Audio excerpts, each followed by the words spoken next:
Evening Incense. Welcome to Evening Incense. This is the brief on the final Silver Trumpet.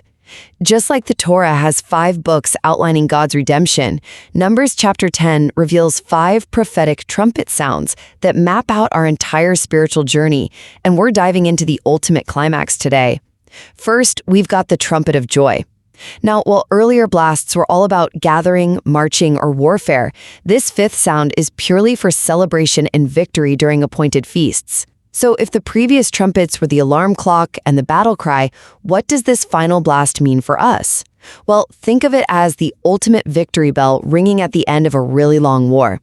Second, let's look at the sacrificial foundations to understand exactly why this joy is so secure. This trumpet sounds over the burnt offering, which symbolizes complete surrender, and the peace offering, representing restored fellowship. And you know what?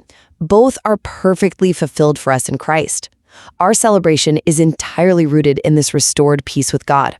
Finally, we have present echoes of that final destination. We don't have to wait for the end of time to hear this.